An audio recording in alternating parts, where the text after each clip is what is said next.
Carol Highsmith has been called America's photographer.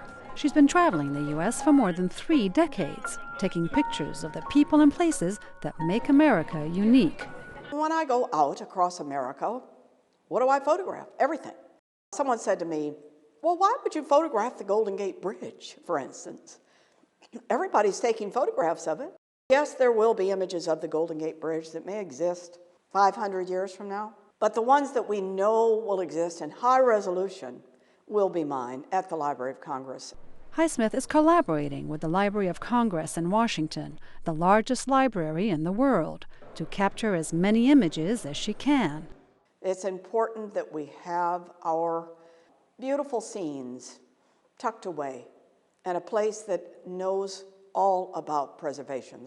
Her vast collection, all copyright-free, includes many memorable images of America's national parks.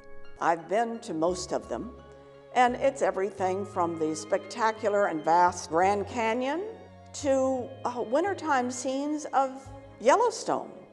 At Yellowstone, America's first national park, she was mesmerized by the bison.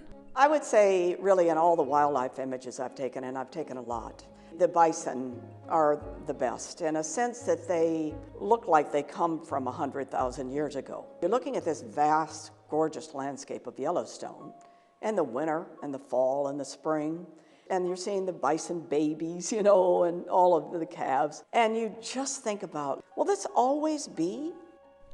Highsmith shoots at all hours and every weather condition, and has even had to face her fear of flying. So I finally get to Alaska, and I'm going to Denali, and I hire a plane to take me up there. The whole way there, I'm thinking, how can I get out of this?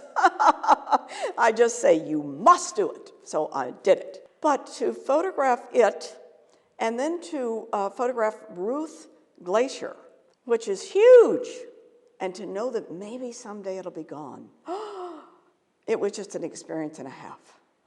It's that fear of iconic American landscapes and landmarks one day disappearing that motivates her.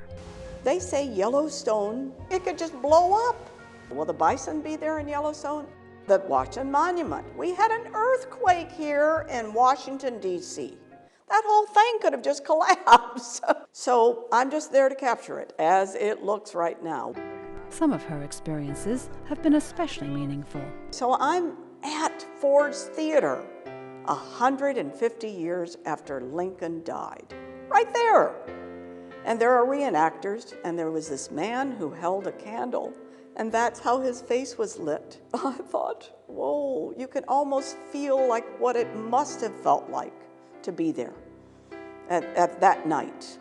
I also photographed, for instance, the coat that Lincoln wore the night he died, with his bloodstains on it. So to be close to these artifacts is just incredible. Carol Highsmith will be remembered not only for her work, but for the singular act of generosity that has defined her career. I'm just glad to be there. I'm glad to have this as my job. Julie Tabo, VOA News, Washington.